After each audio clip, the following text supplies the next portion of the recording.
Okay, what's your last name? Henschke. Whoa! Right? Dignitaries in the house this afternoon. Johann Henschke, thank you so much Thanks, for joining Kyle. us on The Extract. Here, I'm Kyle Meyer, by the way, and this is Johann Henschke. Hi, everyone. Wow! I mean, mind-blowing. It's really cool having you here today. Thank you. And what generation are you? I'm part of the sixth generation, so Sixth generation. And what country are you from? Australia. Okay, wait. You're telling me there's sixth generation winemakers in Australia? Yes, there are some which exist. Yeah, yeah, we're a fairly rare breed, but yeah, there are some good wineries and good family histories as well. When did the Henschke family get things going? I mean, I think this is a very important question because, I think in America we think of Australian wine as like this recent phenomena. Oh, Australian wine. Yeah, I was drinking Australian wine back in like 2002. Right? No, it was good. It's pretty good. It's a good Yeah, place to right? start. Right? Yeah. So let's talk about when the Henschke family started getting serious about wine in Australia.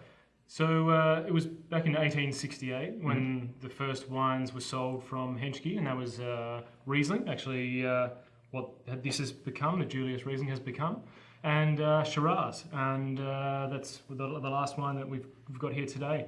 And those two wines were referred to as different names back then, Hock and Claret. And Claret, And that was, the European style naming that they had. And of course, over time, we've had to give up those names and refer to them as the varieties. But it was the time where I believe, I'm not too clear on my American history, but I believe Abraham Lincoln was just finishing off his presidency. So it's just to measure it in that sort of time scale. It is a fairly long time ago. So deep roots. I mean, no pun intended. I mean, deep roots in South Australia. Yeah. Now let's talk about it because we have the perspective here of Henschke, but Henschke in Australia. When did things start getting serious? Like when did Henschke start being acknowledged as like, whoa, those guys? I mean, those guys are serious wine producers. Yeah, I think you'd probably have to fast forward from 1868 up until about the 1950s. So it was all fortifieds before then, right? You were just like selling grapes and making fortifieds and selling back to England, right? Or pretty well, yeah. That was the history of Australia in a nutshell.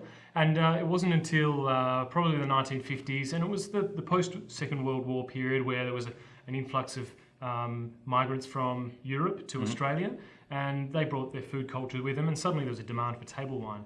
I think the Henschke family had always made a little bit of table wine on the side because they were, they came from European heritage as well. They probably didn't love drinking fortified wines, and the fortified wines were what has ended up being the communion wine at our local church. So it's sort of the tables have turned a little bit. But the 1950s was where my grandfather Cyril, the fourth generation of the Henschke family, started to really impress a lot of his peers and, of course, restaurateurs and the public. So that's where the wine, such as Mount Eddleston, first made its mark, and that's really what put him on the map to begin with. 1952, Mount Eddleston.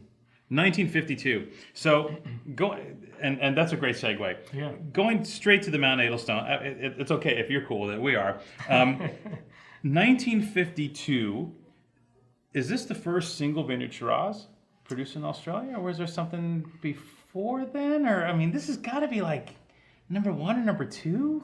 Well, it's really hard for me to answer that question because I don't really know if it was the first single vineyard. I'm sure there were more single vineyards going on before then, but it's certainly the one which has survived. So there were probably many single vineyards which have morphed into other things, but the Mount Eddleston has stayed true to that vineyard, and my grandfather, my father, and my generation, me and my wife and my siblings, we've been making the wine from that same vineyard since. So 60 consecutive vintages have gone into bottle from that vineyard. 60 consecutive vintages. Now, and if I'm not mistaken, the first Grange experiments were 53.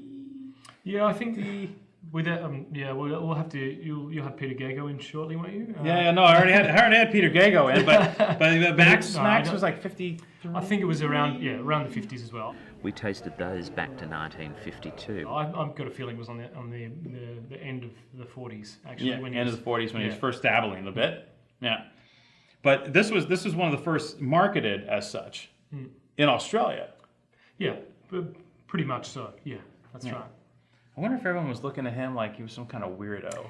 Yeah, well, definitely. At that time, Cyril and his contemporaries and Max Schubert was one of those. And there were a lot of great other winemakers around Australia who were doing single vineyard wines suddenly because it was against the grain at that point in time where blending was much preferred Shiraz, Cabernet Sauvignon, whatever they felt like blending together to make a great wine was done. And I guess my grandfather, Cyril, really believed in this vineyard and thought there were some vineyard characters which shone out and showed something which made it special enough to make it a great wine. Yeah, not a dumb guy.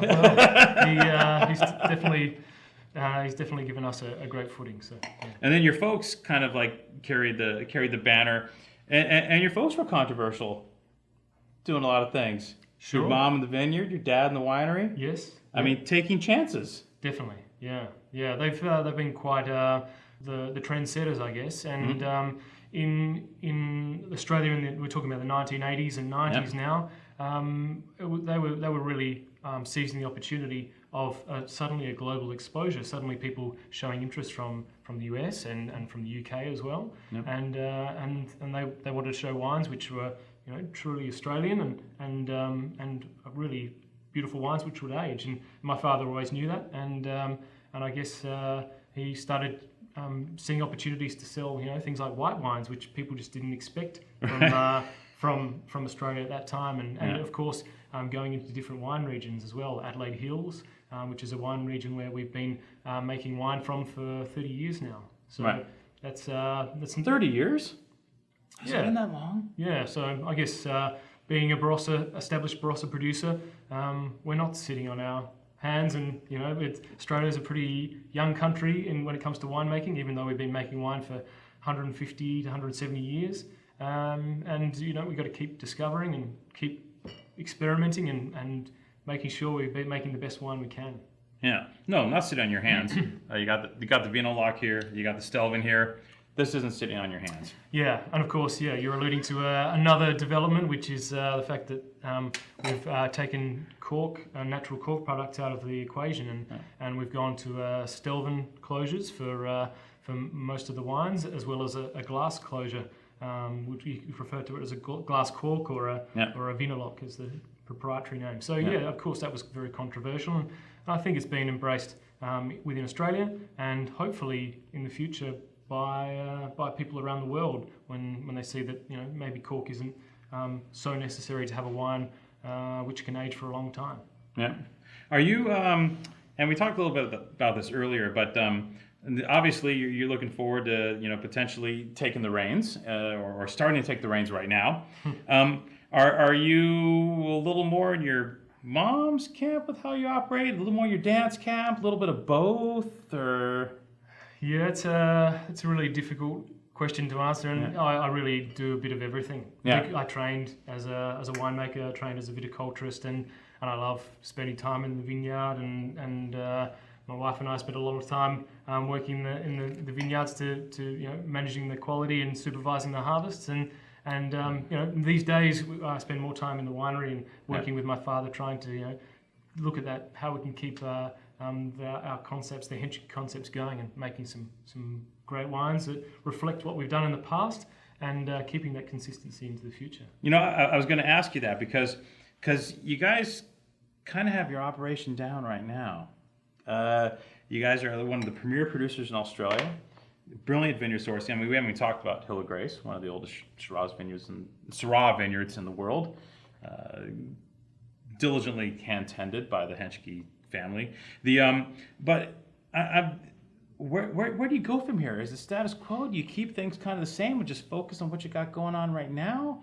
Or is there a little something down the pipeline in Australia that's really potentially as equally as exciting? Or I mean, where do you guys look forward? Is it? Yeah. We could talk about this for the entire afternoon, I'm sure, but Yeah, I know. we don't have enough time to do that. Yeah. But really, we've got to keep experimenting.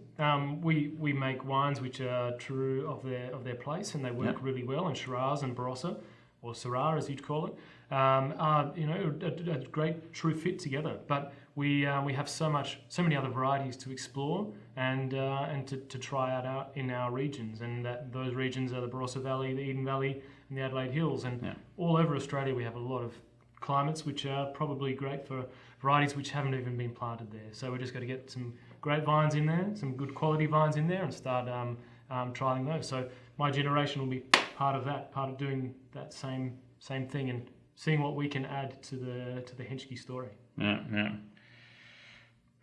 Pretty ridiculous, guys. Henschke in the house. Johann, thank you.